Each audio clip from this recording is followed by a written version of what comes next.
Teman-teman, kali ini saya akan membahas mengenai satu ritual yang berasal dari Minahasa. Ritual ini bernama ritual Kampetan. Dalam beberapa istilah, biasanya disebut sebagai ritual teterusan. Biasanya dipimpin oleh seorang tonaas atau kepala suku. Saya memilih ritual ini pertama-tama karena saya berasal dari Minahasa. Saya tertarik untuk mendalami hal-hal yang berbau religi keagamaan lokal, untuk lebih mengenal budaya sendiri dan membagikan pengetahuan itu kepada banyak orang. Nah, Minahasa terletak di Pulau Sulawesi bagian utara. Penduduk asli Minahasa pada umumnya terdiri dari orang Tombulu, Tonsea, Tontembuan, dan Tolour. Pada umumnya masyarakat ini bekerja sebagai petani. Menurut mitologi lokal, masyarakat Minahasa berasal dari keturunan Toar dan Lumimuut. Mereka ini dikenal sebagai leluhur Minahasa. Beberapa peneliti menyebut masyarakat Minahasa berasal dari ras Mongoloid. Nah, persamaan dalam ras ini biasanya dapat dilihat dari dimensi keagamaan lokal. Orang Minahasa pada umumnya menyebut Tuhan yang Maha Besar dengan istilah Empung Walian Wangko atau Empung Wangko. Nah, Empung Wangko ini seringkali dipadankan dengan kata Opo. Kata Opo, Empung Wangko merujuk kepada yang Maha Besar. Tetapi ada juga istilah lain, misalnya Opo Lumimuut, Opo Toar, Opo Soputan, dan lain-lain. Opo-opo itu merujuk kepada para leluhur sendiri. Sedangkan Opo Empung Wangko merujuk kepada yang maha tinggi atau maha besar. Itu yang paling tertinggi yang dipahami oleh orang Minahasa. Nah, orang Minahasa percaya bahwa melalui para leluhur ini atau opo-opo tadi, doa-doa mereka tersampaikan kepada Empung Wangko atau Opo Empung Wangko. Biasanya para leluhur berperan sebagai perantara menuju kepada Opo Empung Wangko ini. Dalam ritual Kampetan, pada dasarnya lebih bertujuan untuk menghormati para leluhur atau opo-opo ini. Misalnya untuk menjalin relasi, komunikasi dengan para leluhur, meminta petunjuk, meminta penyembuhan, meminta rezeki, bahkan ada yang meminta kekuatan spiritual. Leluhur yang tertinggi biasanya dikenal dengan istilah Opo Lumimuut. Itulah nenek moyang orang Minahasa. Nah, pada bagian ini kita akan menganalisis ritual Kampetan dari perspektif Arnold van Gennep dan Victor Turner.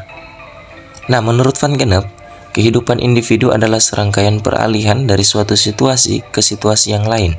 Setiap peralihan harus diiringi dengan ritus atau ritual yang bertujuan untuk menghindari hal-hal yang tidak diinginkan.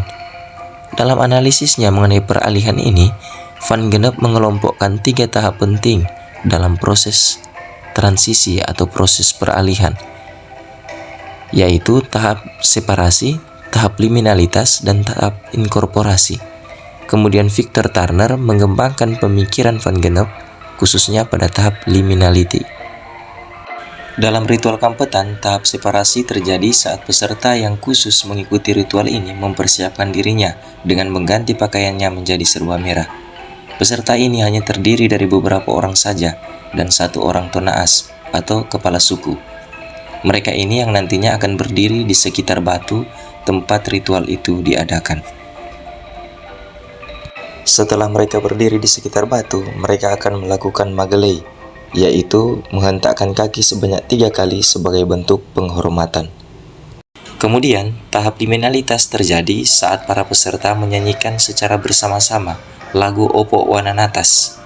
Setelah itu, dilanjutkan dengan doa yang dipimpin oleh seorang peserta.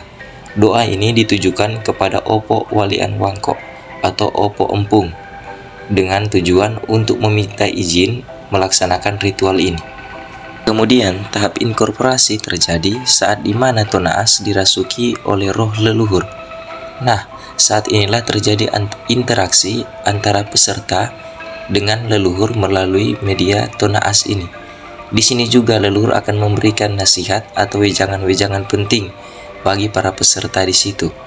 Bisa juga diiringi dengan pengobatan atau hal-hal lain yang menyangkut permohonan yang akan mereka minta kepada para leluhur.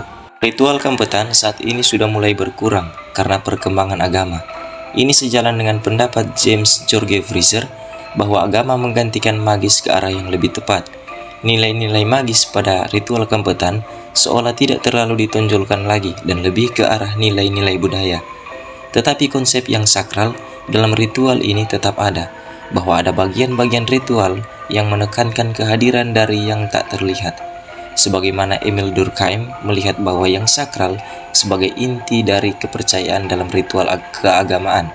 Dalam konteks ini, penekanan yang sakral terjadi saat dimana kita meminta izin dan meminta persetujuan dari Yang Maha Kuasa atau Yang Maha Besar untuk berkomunikasi dengan para leluhur. Sekian dan terima kasih.